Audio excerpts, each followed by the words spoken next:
this is Henry Simon, bringing you another story from my files here at the Missing Persons Bureau. In these stories of the Missing Persons Bureau, dramatized for Henry Simon by Ross Napier, names and addresses have, for obvious reasons, been changed. In one moment, the search for Cora Wakefield. Address unknown.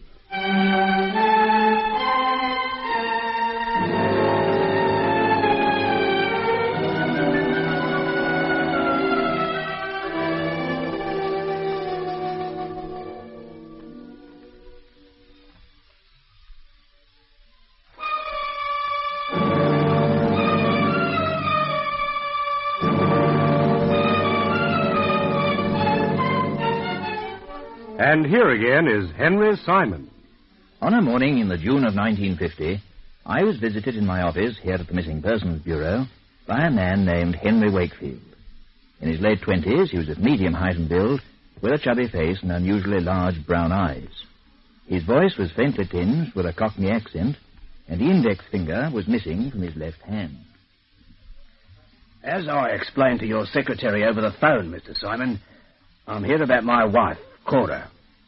She's left home, and I want her found. I see. How long ago did she leave exactly? It'll be 8 weeks, day after tomorrow. 8 weeks. I know I should have come to you sooner, but, well, I was so sure she'd be back. It never struck me she might have gone for good. How long have you been married? 7 years. I met her while I was in the army. She was working at one of the canteens. We'd only known each other a couple of weeks. It was sort of what you might call love at first sight. Have you any children? 4. 3 girls and a boy. And the youngest is only just 2. I've got her staying with my sister, together with Janie. She's 3. And the others? They're at school. Albert's 5 and Judy's 6. Mm-hmm. I've told them their mum's sick in hospital. It's hard for them, though. They can't understand why I won't take them to see her. Now, you say it'll be 8 weeks the day after tomorrow, which means, of course, that she left on a Thursday. While I was at work, yes. That night, I came home, same time as usual, and found her gone. And where were the children? With their grandma, my mother, that is. They were spending the day with her. At least the 2 young uns were. Cora was coming into London, so she said, to do some shopping. Did she take much with her in the way of clothing? Not so far as I can make out. She left no message of any kind? Nothing. I take it you investigated the possibility that she might have met with an accident of some kind? There wasn't any accident. Otherwise, she wouldn't have taken the money. What money? We had a special hiding place under a loose floorboard in the bedroom. We kept 50 quid there for emergencies, in case something cropped up and we needed cash quick. And she took the lot? Yes.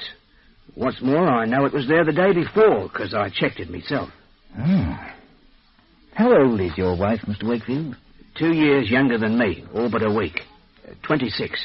So she was only 19 when you married her? That's right. Have you ever left home before? No, never. Did you have any sort of argument with her? Anything like that? No, that's the silly part of it. We were on the best of terms.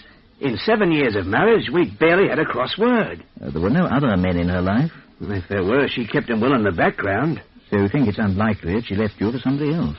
Well, I suppose she could have. But I can't think why she would.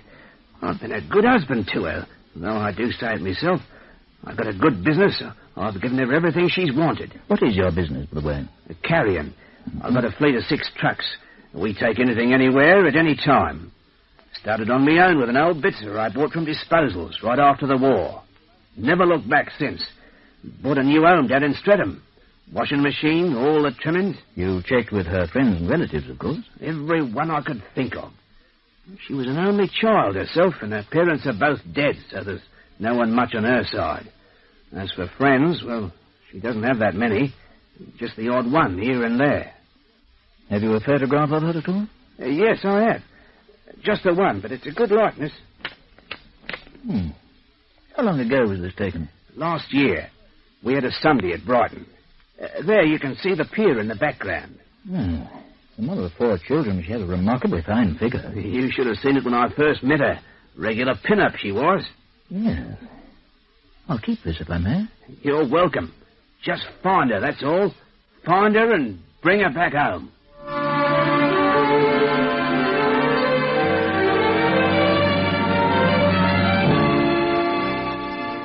disappearance of Cora Wakefield was duly investigated by Agent Paul Studdy, who spent 2 solid weeks trying to pick up some sort of trail, but without success. Finally, having made no progress whatever, he was forced to admit temporary defeat, and the case was shelved accordingly. Over the ensuing 12 months, he resumed his inquiries on 2 separate occasions, but the result remained negative, and Cora Wakefield's file was placed in a special cabinet reserved for such cases. A cabinet labelled simply, Address Unknown.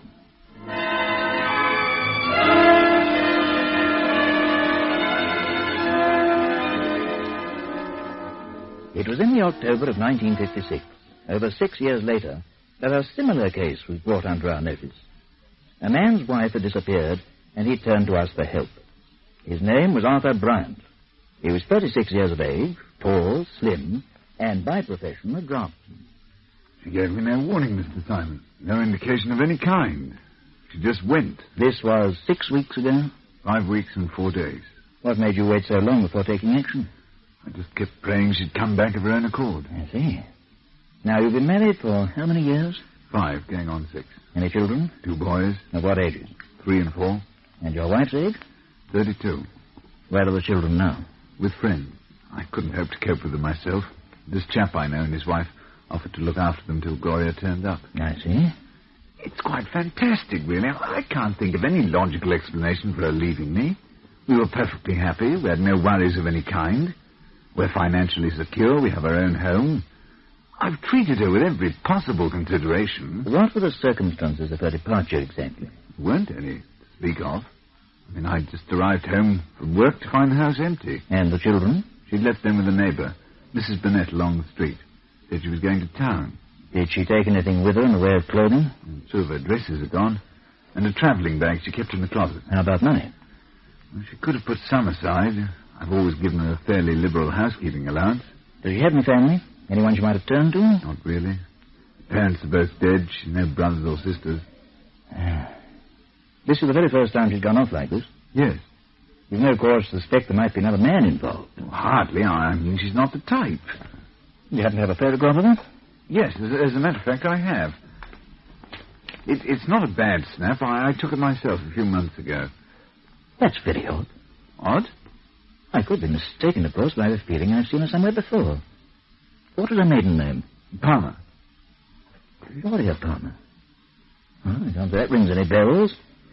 Had you known her very long when you were married? 3 or 4 months. We met down at Torquay. We were both on holidays. Her face is definitely familiar. Well, possibly she reminds you of someone. Yes, possibly. Look, I wonder if you'll excuse me for a moment, would you? I'd very much like to have a word with my assistant. Yes, certainly. He's just in the next office. I shan't keep you very long. I'm sorry to bother you, Studdy. Something's come up. Something rather curious. Yeah? Have a look at this photograph. See if you don't recognize the woman. Well, I know the face. Can you place it? Let me see now. I know it well. It's... Hey, where'd this come from? I have a client in my office at the moment. It's his wife. She's left home. No, it couldn't be. Couldn't be what?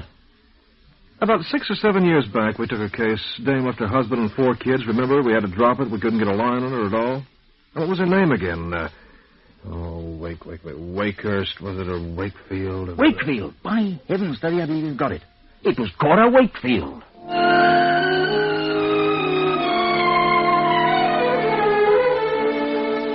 At the mention of the name Wakefield, it struck me at once. But was it possible that Gloria Bryant and Cora Wakefield, the woman who had deserted her husband and children some 6 years earlier, were one and the same? Without loss of time, I had Studdy dig out Cora Wakefield's file. Her photograph was attached, and when placed beside that of Gloria Bryant, it left very little room for doubt. Yeah, it's her, Chief. A blind man could tell. Unless they're identical twins. Cora Wakefield was an only child, and Mrs. Bryant as well. Well, I guess that wraps it up, then. I'm afraid our client's in for rather a nasty shock. Yeah, not to mention Wakefield after all this time. It's not so bad for him. He's a legal husband. That is, if he hasn't divorced her since. Which means the Bryant children, of course, are illegitimate. Maybe he has divorced her. Their study takes time to get a divorce, and she's been married, so to speak, to Bryant for at least 5 years now. So we got a case of bigamy on our hands, huh? Yes, it would seem so. You gonna tell Bryant? First, I think it might be an idea if you got in touch with Wakefield. If he definitely identifies her, we shall have no option. Uh-huh. The address down here is Chambers Road, Streatham, number 19.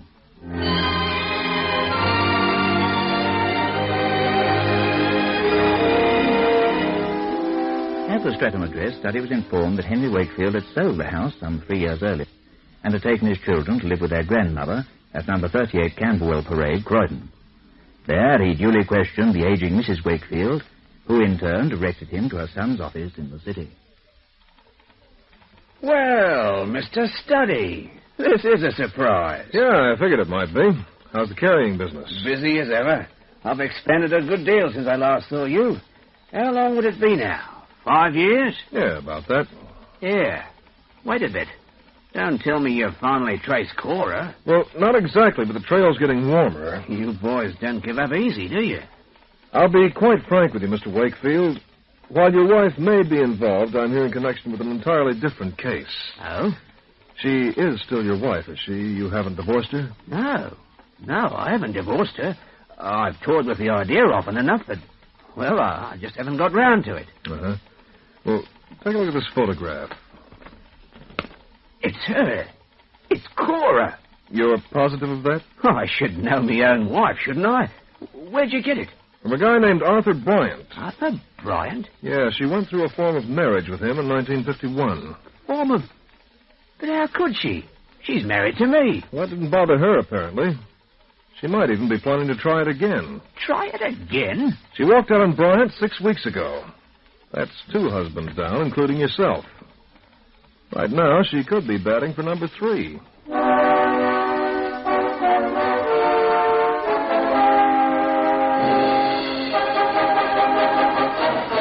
Henry Simon returns to continue this story in just a moment. And here again is Henry Simon.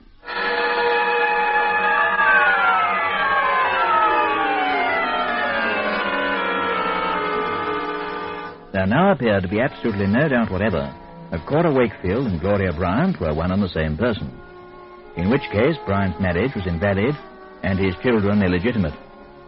Accordingly, I acquainted him with the facts. Facts he at first refused to believe. When I had shown him the photograph of Cora Wakefield, however, he grimly submitted. How could she do it, Mr. Simon? Tell me that. How could she do it? That's a question I can't answer, I'm afraid. Bigamy's a messy enough business in itself. But when it happens to involve innocent children... I'll kill her. I'll kill her, that's what I do. When I get my hands on her, I'll wring her neck. That would hardly be a correct solution, Mr. Bryant. Can you think of a better one? Before a solution can be considered, she has to be found. Of course, I fully realize what a very dreadful blow this must be to you, but there's no earthly point at all in allowing your emotions to take possession of your judgment. Oh, dear. No. You're quite right, of course. I'm sorry. It's just that... Oh, I had so much faith in her. You say you met her while you were on holidays in Torquay. Why, yes. We were both staying at the Cumberland Hotel there. The Cumberland. Mm-hmm. And you hadn't known her before? No, not at all. She registered at the hotel as Gloria Palmer? Yes, Miss Gloria Palmer. And I think I remember you stating that you had known her for some months before you were married. Yes, it was about 3. Although, actually, yeah? I proposed to her before we left Torquay. And she went back to London with you? Yes, she had some rooms in Bayswater. Did she happen to have a job of any kind? No, as a matter of fact, she didn't. She told me that she'd been doing temporary work and that at the moment she was now between jobs. Yeah? And as we decided to get married, well, didn't seem much point in her taking another one. Instead, she spent her time looking at houses, flats, cottages, you know. When she found a house that suited, well, we just got married and moved in. I see. Was it a church wedding or... No, it wasn't. Registry office. Ah, yes. Well, I think we'll leave it at that for the moment, Mr. Bryant. I'll just get you to jot down 1 or 2 more routine particulars, if you don't mind, and then we'll get cracking right away.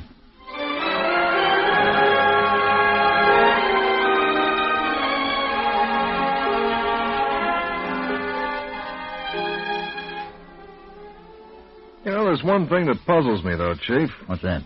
The question of identification. Mm-hmm. You see, to get married, she'd need papers establishing her identity as Gloria Palmer. False papers are very easy to come by, Study. Oh, yeah, I know that, but you got to know who to go to. Obviously, she made it a business to find out, which wouldn't be very difficult. Soho's simply crawling with false identification vendors. For a few pounds, you can pick up her credentials that'd fool the Registrar General himself, if you wanted to. However, for the present, I'm not concerned with how she managed that side of it. I'm very much more interested in the fact that within a very few weeks of leaving Wakefield, she managed to find her way to the Cumberland Hotel in Torquay. Well, so? Doesn't it strike you as possible that she might have returned there? Oh, you mean to the Cumberland? Not necessarily to the Cumberland Hotel, but to Torquay. Having met with such very great success on her previous ventures there, it occurs to me that she might have been tempted to go back. Assuming, of course, that she's out to land another husband, that is. Yeah. You really think she would try it again? Well, why shouldn't she? Obviously, she left Wakefield because she was bored with her marriage. She had everything a wife could want. But that wasn't enough. She was tired of being the mother of 4 children. Her first years had been fun. But the fun had turned to dullness and drudgery. Oh, yeah. And so she decided to find herself a brand new husband and start all over again. That's exactly what she did. Brian filled the bill admirably for a time, but eventually, of course, she found herself right back to where she'd been before, and so... Yeah. The process is repeated, huh? Exactly. She got away with it once. Why shouldn't she get away with it for a second time? Well, you know, Chief, I suggested the same thing to Wakefield, but he didn't appreciate the joke. I doubt if Bryant would either. But examined in the harsh light of fact, it's the only possible explanation for her behavior, isn't it? Yeah, the circumstances are similar enough. Oh, they are in every way. The whole thing conforms to a pattern. That's why I feel that a trip to Torquay might prove very fruitful. If Our Lady is just as much a creature of habit as she appears to be, then there's just a chance that you are going to pick up her trail.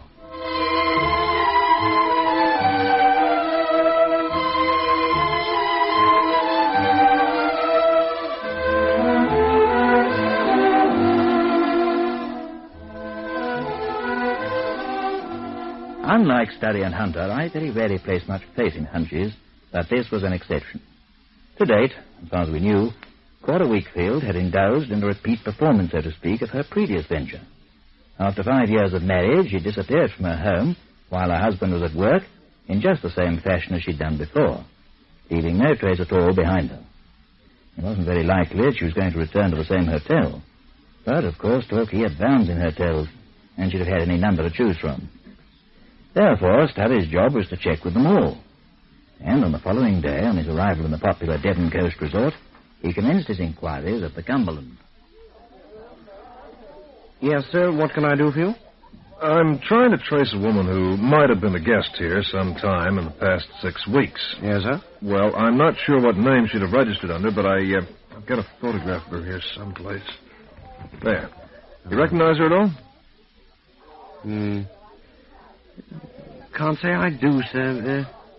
No, sir. She certainly didn't stay here. I make a point of getting to know all our guests by sight. Perhaps you should try the Conway Arms next door.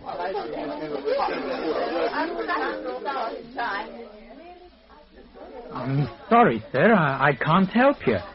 The Chetworth's just down the road. Have you inquired there?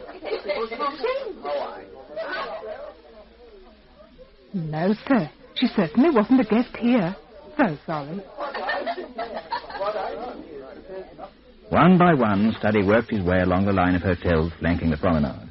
In all, he inquired at 11, before finally arriving at the Cambridge, which stood on the corner of Chalk Avenue and Heston Boulevard. I've got a photograph of her here, if you'll just take a look at it, look it over. Yes, why... Yes. You mean you recognize her? Yes, sir. Yeah, it's Miss Maitland. You say Miss Maitland? Yes. She was here for a fortnight last month. I got to know her quite well. She and Mr. Dorrington both. Mr. who? Dorrington. Yes. They were always together. I understand she went back to, Birmingham. Yes, that's Birmingham. She went back to Birmingham with him. Back to Birmingham, eh? Ah. Yes, sir. I wouldn't be sure, but rumour had it they were planning to be married.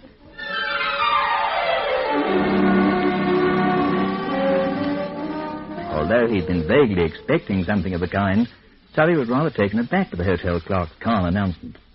Unable to enlighten him any further, however, the latter referred him to his employer, one Malcolm Godfrey, who had managed the Cambridge for many years and who, it transpired, had befriended the man, Doddington, during his stay as a guest at the hotel. Yes, that's right. That's right, Mr. Studdy. Nice chap he was, too. Liked him very much. Yeah. And Miss Maitland, did you get to know her at all? I should say I did. Dashed attractive woman, that. Yes, should make him very happy. It is true, then, that they were planning marriage. Huh? Oh, I should say so. Took her back to Birmingham just to meet his people, didn't I? Yeah. And that was 3 weeks ago? Yes, I should say about that. Now, you wouldn't know his address in Birmingham, I suppose. As a matter of fact, I noted it down somewhere. Oh, good. Somewhere here. There you are. Yes, Rex Dorrington, 81 Haverstock Road. I'll jot that down, 81 Haverstock Road. Right, now, were they intending to be married right away? I rather gathered that impression. As soon as they could be, that is. Uh-huh. Of course, these things usually take a few weeks, formalities and so forth.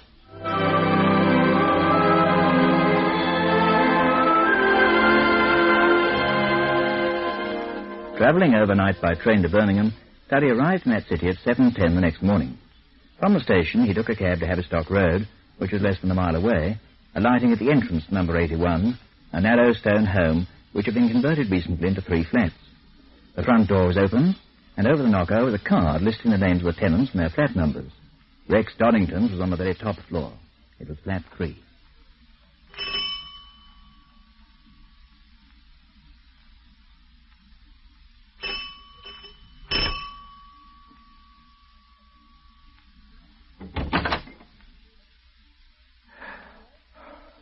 Yes? Mr. Dorrington? Yes, that's right. I'm sorry to wake you up, but Studdy's the name. Missing Persons Bureau.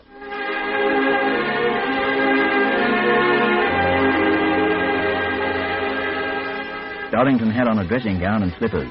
His hair was tousled and his eyes were bleary. Rubbing a hand across his unshaven chin, he yawned again. Pardon me, No, I was just climbing out of bed when the bell rang.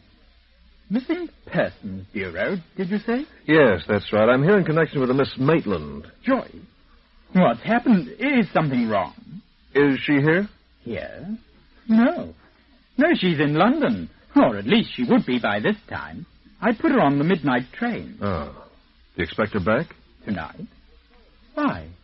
Well, a client of mine, in fact, 2 clients of mine, they're anxious to contact her. Oh, what about? I'll explain in a moment. First, I'd like to get the picture straight. You're not married to her yet, I take it. No. No, not till next week. On the Friday, possibly. Oh, that's something. What's she doing in London? Oh, she had some things to pick up. Including a new set of identification papers, maybe, huh? Identification papers? I don't quite follow. You will. You see, her name isn't Joyce Maitland. It's Cora Wakefield. Cora Wakefield? Mrs. Cora Wakefield. I'm... Look here, is this some kind of joke? No, it's no joke. And there's more to come. As well as having a valid husband and 4 legitimate children, she has an invalid husband and 2 illegitimate children. You can count your lucky stars, boy. You've had a narrow squeak.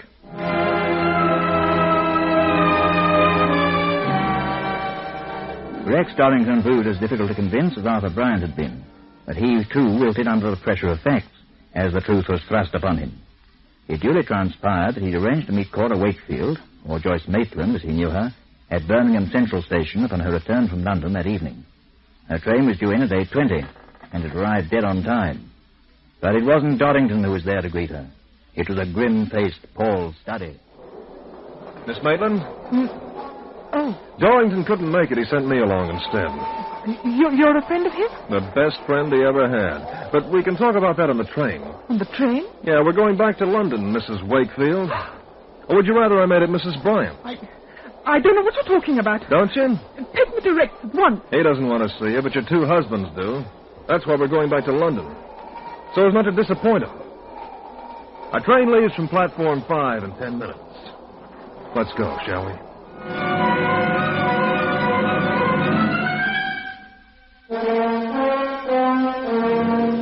Henry Simon returns to conclude this story in just a moment. And here again is Henry Simon. Cora Wakefield was duly called upon to answer a charge of bigamy. Found guilty, she was sent to Holloway Prison for 12 months. Wakefield has since taken steps to divorce her. Brown has married again. But unjust as it may seem under British law, his children remain illegitimate, thanks to a woman who wantonly used him as a means to her own heartless and selfish ends. And now, as always, this is Henry Simon inviting you to meet me here again, and for the present bidding you au revoir.